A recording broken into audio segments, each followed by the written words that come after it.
Es así entonces como damos inicio a la jornada académica con la primera conferencia. Se trata de Geociencias para la Transformación Energética en Colombia, una conferencia a cargo del ingeniero Flover Rodríguez Portillo, director ejecutivo de la Asociación Colombiana de Geólogos y Geofísicos de Ingeniería. El ingeniero Rodríguez Portillo es geólogo de la Universidad Industrial de Santander, especialista en gestión energética y ambiental de la Universidad de La Salle. Actualmente estudiante de maestría en responsabilidad social corporativa en la Universidad de Barcelona.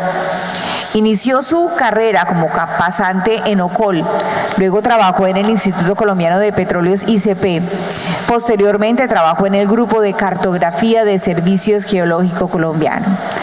Actualmente es el director ejecutivo de la Asociación Colombiana de Geólogos y Geofísicos de la Energía, en donde motiva la renovación de la industria y sus modelos de relacionamiento, promoviendo la transferencia de conocimiento con todos los aliados en el sector, sociedad, compañía, autoridades ambientales y entidades públicas, con el propósito de restablecer la confianza, subsanar dudas históricas sobre las actividades y propender por un desarrollo territorial sostenible.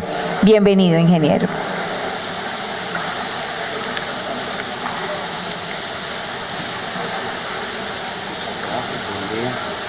Buen día. Permítame señalar dónde voy. Gracias.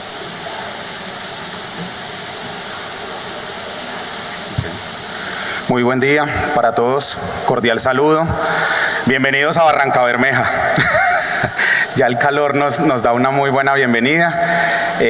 Agradecer a la Cámara de Comercio y a todos los organizadores por esta amable invitación que tuvieron para conversar sobre geociencias y el rol tan estratégico y fundamental que tiene para el desarrollo sostenible de Colombia y por supuesto para cualquier transformación energética que planeemos y que queramos desarrollar en bienestar del país. Como lo mencionaron, tuve la oportunidad de trabajar en el Servicio Geológico Colombiano hace unos años y allí tuve la oportunidad de conocer a una colega manizalita que en noviembre del 85 se encontraba en Armero. Quizás los más jóvenes no tienen muy presente esto, quizás las personas con más experiencia lo recuerdan con algo de tristeza. La tragedia de Armero nos cobró 25.000 vidas de colombianos. En octubre del 85 entregamos el mapa de amenaza del volcán y en noviembre del mismo año ocurrió la tragedia. Hoy el volcán llama la atención de cada uno de nosotros, nos tiene pendientes de su actividad.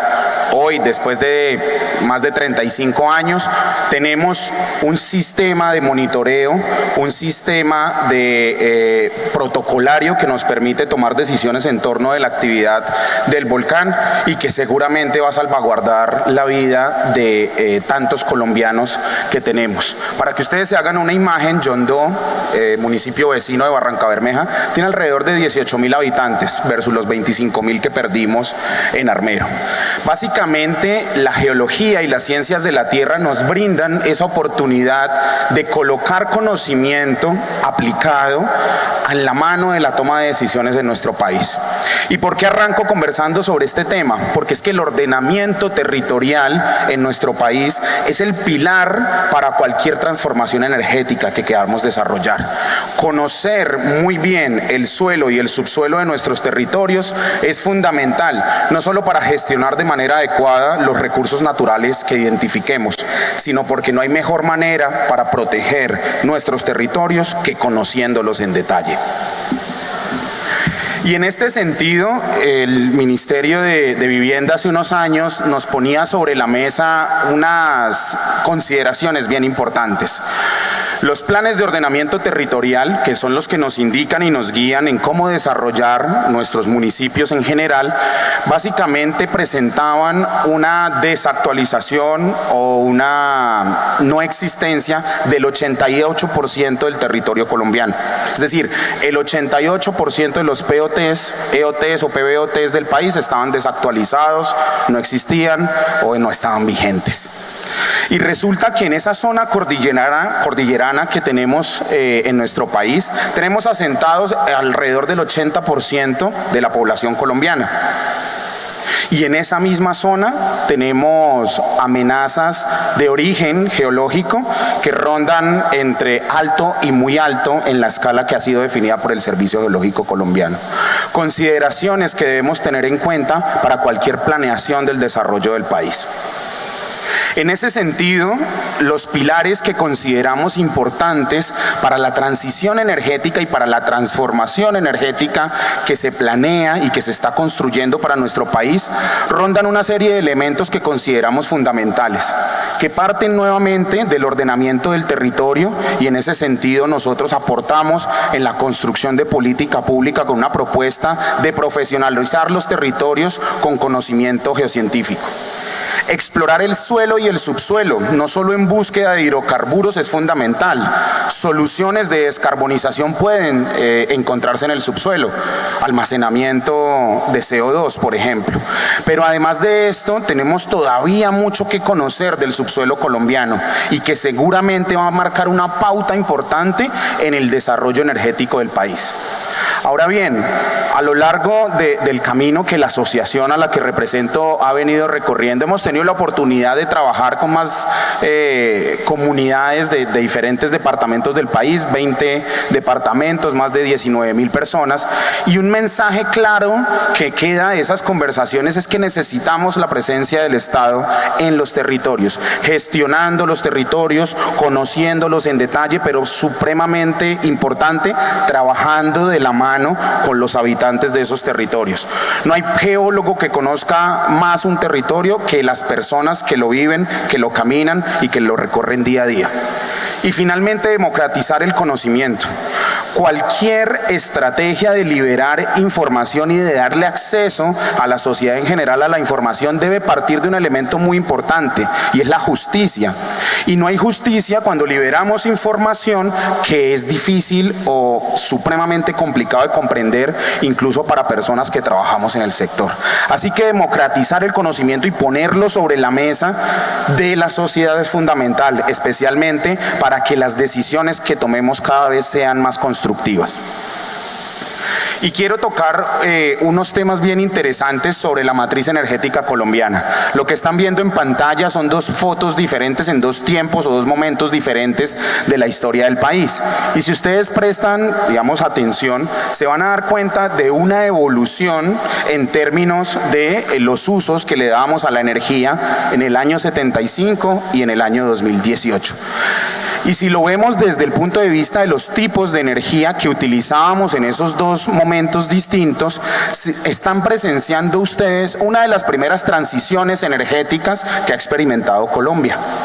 Efectivamente, esas transiciones energéticas, si las vemos en detalle, nos van a mostrar cómo en términos de la eficiencia del energético hemos evolucionado, pero también en términos de las emisiones de CO2. Cada uno de los energéticos con los que hemos venido evolucionando, desde el uso del fuego y de la leña hasta el gas y otros que estamos utilizando hoy, nos muestran una eficiencia en términos de emisiones de CO2.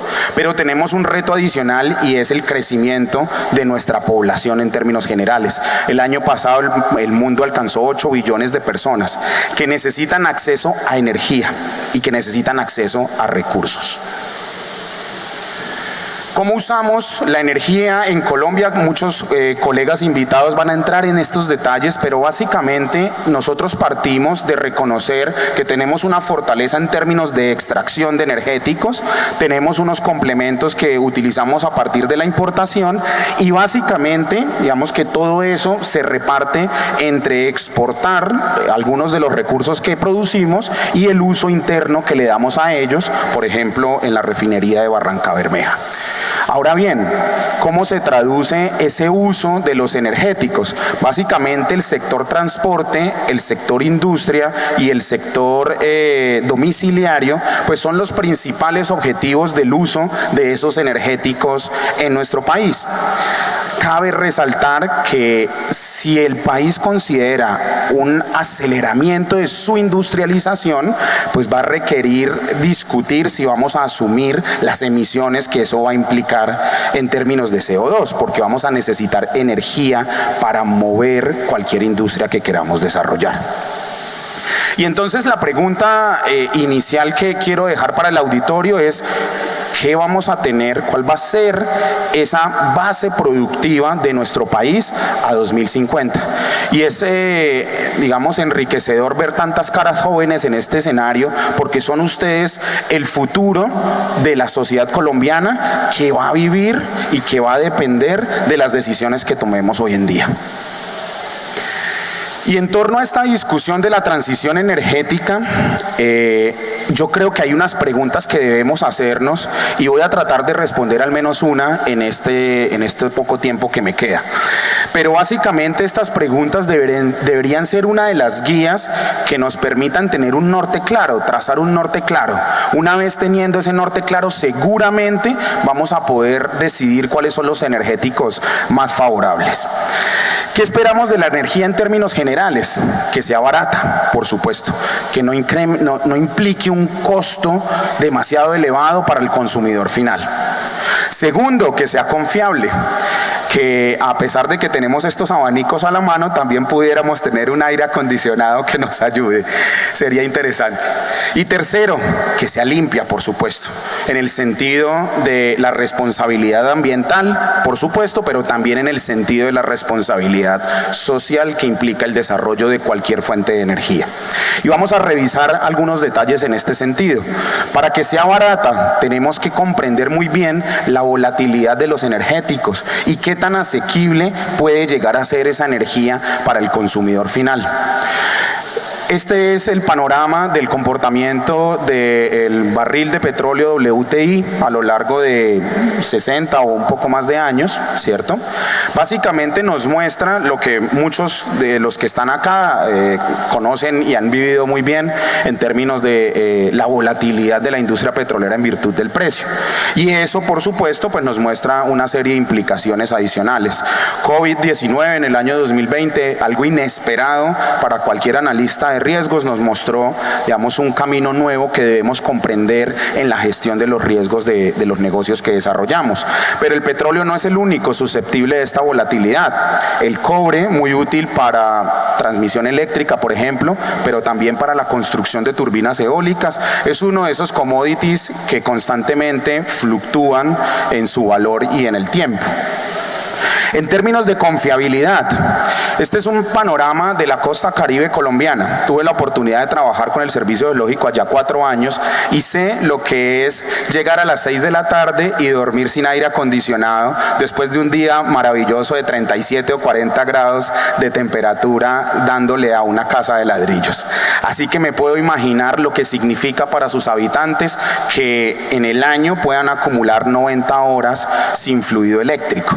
Entonces no se trata solo de la cobertura que estamos logrando y en la que el país, digamos, resalta por su porcentaje alto.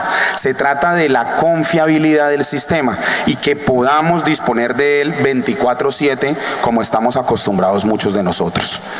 Y este es un mensaje que comparto de un colega y gran amigo, Scott Tinker. Si tienen la oportunidad de ir a YouTube y buscarlo, él tiene un proyecto que se llama Switch Energy, que viene trabajando estos temas energéticos en detalle. Básicamente lo que nos muestra es cómo el uso de las renovables en Houston particularmente, o en Texas en general más bien, viene, digamos, muy de la mano con la temporada climática, por supuesto. Y cuando esa temperatura en Houston aumenta, pues por supuesto las renovables no nos van a dar abasto y aparece el gas como un combustible de confiabilidad alta para suplir esta demanda. Sí, lo hemos visto, digamos, en tiempos recientes, como Houston particularmente tuvo serios problemas ante las heladas que frenaron sus sistemas renovables. En términos de la calidad limpia que buscamos de un energético, se pueden revisar desde muchos puntos de vista. Emisiones de CO2 es uno de ellos, por supuesto, la calidad del aire, el uso del suelo y el recurso hídrico. Y en ese sentido, por ejemplo, Colombia, como lo conocemos muy bien, digamos, tiene un rol casi que insignificante si lo ponemos en el escenario global en términos de emisiones, por supuesto.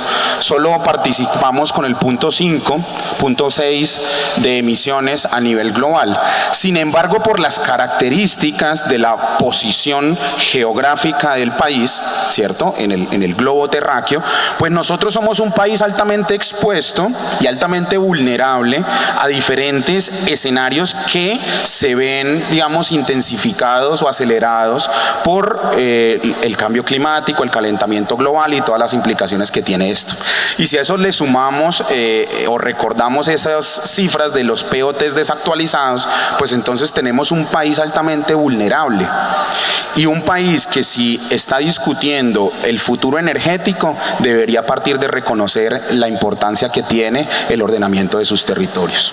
El humo de leña como un agravante en términos de salud para las personas que aún cocinan con leña es supremamente relevante, y en esos esfuerzos que diferentes empresas y el gobierno han venido acelerando para llevar gas a estas personas, digamos que deberíamos sumarnos todos.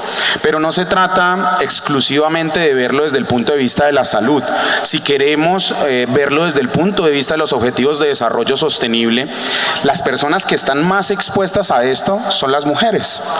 No solo porque cocinan más rico, por supuesto en sus manos está la delicia de los platos que preparan, sino porque son las mujeres las que históricamente han asumido ese rol de cocineras en las diferentes regiones del país, así que son expuestas y tienen una vulnerabilidad muy alta a estos temas de salud. Y el componente hídrico es supremamente importante. Colombia depende de las aguas subterráneas en un 25% de su población, y creo que aún tenemos que avanzar bastante en el conocimiento del subsuelo enfocado en esos recursos subterráneos de agua que bien pudieran dar solución a tantas regiones que hoy experimentan un estrés hídrico importante. Pero además de esto, el manejo de los residuos se compone o hace parte, digamos, de esos elementos a considerar de manera importante. Y solamente resaltar que la contaminación no solo se trata de ensuciar, la contaminación también nos habla del mal uso que hacemos de los recursos, en este caso del recurso hídrico. Así que desde la pequeña opción de cerrar el grifo cuando estamos cepillando los dientes o enjabonando, hasta una acción más importante que es darle buen uso, por ejemplo, a los pozos comunitarios de agua, redundan en unas necesidades de una pedagogía más intensa en nuestras regiones, que permita que esas soluciones que entregamos a nuestras comunidades vayan acompañadas de una pedagogía que haga que en el tiempo esas soluciones perduren y generen el impacto que queremos generar con cada uno de esos proyectos. Entonces, en resumen, si queremos una energía barata, confiable y limpia, esto se traduce en economía, en energía o fuentes de energía y por supuesto en el medio ambiente. Son los pilares entonces que constituyen, digamos, este trípode de acciones o estrategias en las que debemos adentrarnos. Y en este sentido, entonces hay una serie de acciones concretas sobre las cuales podríamos avanzar para desarrollar de una manera mucho más justa, eficiente y ordenada esta transición energética. La energía entonces debe constituirse como asequible, como confiable, como disponible de manera constante para las personas. La economía debería comprender por sacar a las personas no solo de la pobreza alimentaria, económica y demás, sino de la misma pobreza energética que frena el desarrollo de nuestra sociedad. Y el medio ambiente, por supuesto, en sus componentes aire, tierra y agua, se constituyen en ese pilar sobre el cual debemos trabajar cualquier estrategia, no solo desde el punto de vista de la sostenibilidad. Y grosso modo, pues esto contempla la interacción de diferentes actores de nuestro país. El componente gobierno juega un rol muy importante. La sociedad debe jugar un papel más activo, no solo en la exigencia de conocimiento y de información, sino un papel más activo en una veeduría que cada vez evolucione hacia escenarios más constructivos, que nos permitan a través del diálogo superar cualquier temor que tengamos datos en torno al desarrollo de un proyecto y gestionarlo de la manera más eficiente para poder desarrollarlo. En términos generales, el acceso a la energía asequible y confiable debe promover un ambiente limpio y una economía saludable para nuestro país. Y como lo mencionaba mi querido amigo Scott Tinker, la energía no acaba con la pobreza, pero no podemos acabar la pobreza sin energía. Y esa es una premisa que nos debe mover en el desarrollo y en la construcción de la política pública que este país necesita. Finalmente, consideremos algunos elementos en esta conversación sobre transición energética. La capacidad que tienen los diferentes energéticos de producir un vatio por metro cuadrado es lo que ustedes están viendo en pantalla. Así que todavía tenemos unos retos asociados no solo al desarrollo de los renovables, que ya estamos viendo, están experimentando retos muy similares a los que enfrenta la industria de los hidrocarburos. La oposición social que hemos experimentado en la industria de hidrocarburos, hoy la estamos viendo también en la industria de los renovables. Tibasosa, Boyacá, hace un par de años se opuso al desarrollo de un parque solar por temas paisajísticos y por temas de uso de suelo. Así que esto es una alerta en el sentido de que si no invertimos en una pedagogía adecuada a lo largo y ancho del territorio colombiano, vamos a seguir retrasando la entrada de todos estos proyectos que son de gran interés para el país. Hidrógeno está en el foco de conversación. Solo quiero tocar que desde el punto de vista geológico lo podemos encontrar en el subsuelo también. Así que la exploración resulta supremamente importante para avanzar en identificar si tenemos o no ese potencial en el subsuelo colombiano. El tema geotérmico, hoy por hoy, nuevamente con el Nevado del Ruiz llamando nuestra atención constantemente, pues esa cadena volcánica del occidente colombiano se constituye en una región con un potencial geotérmico interesante. Es utilizar el calor de aguas que hay en el subsuelo para generar energía básicamente.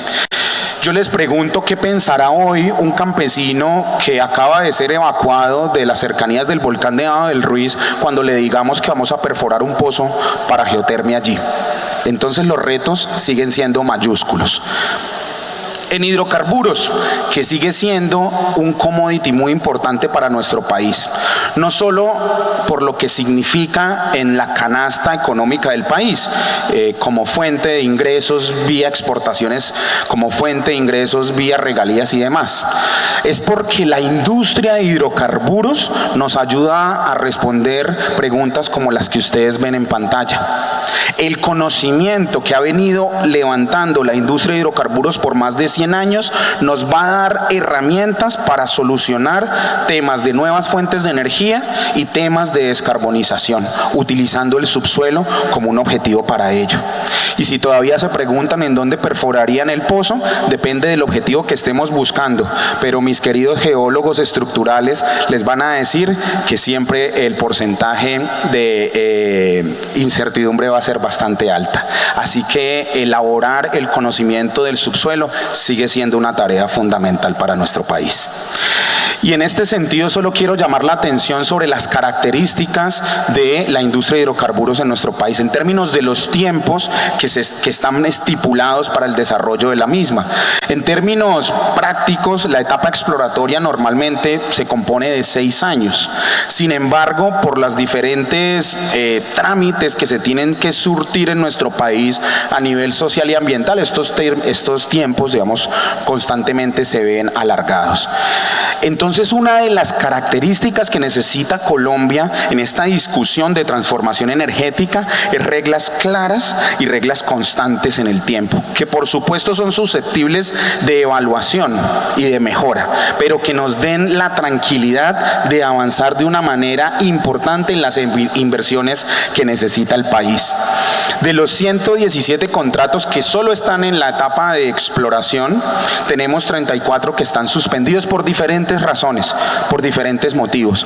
Así que cuando nos preguntan si es necesario seguir explorando, la respuesta es que mientras no podamos viabilizar esos contratos que hoy tenemos vigentes, la necesidad de ampliar el portafolio de exploración sigue siendo constante.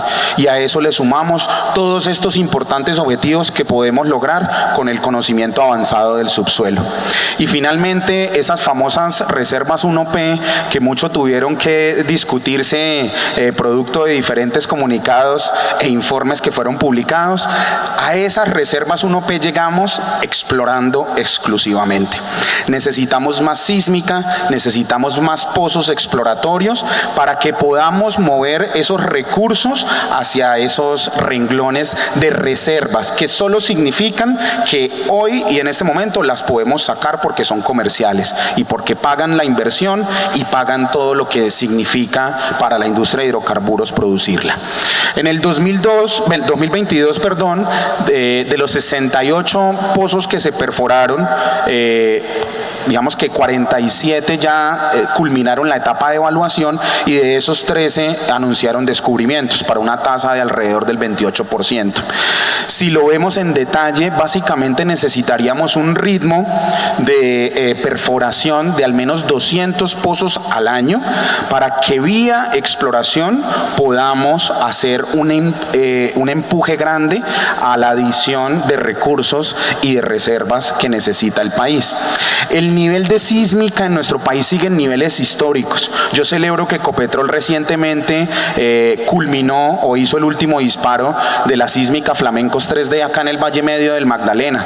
Lo que significa que Ecopetrol vuelva a adquirir sísmica es supremamente relevante no solo para la industria de hidrocarburos, sino para el país, porque nuevamente esa información va a ser útil para muchos de los objetivos que nos tracemos. Y en términos generales necesitamos explorar para que la industria siga siendo uno de esos motores que impulse a Colombia. Pero necesitamos articulación, necesitamos a gobierno, a sociedad y a industria trabajando de la mano y con nortes y objetivos claros. Y finalmente, retomando el tema del ordenamiento territorial, solo quiero resaltar que las ciencias de la tierra están capacitadas para impactar cada uno de los 17 objetivos de desarrollo sostenible que las Naciones Unidas se han trazado, desde los puntos de vista no solo de investigación, sino de ciencia aplicada, de divulgación del conocimiento e incluso de la exploración de otros planetas en el sistema solar.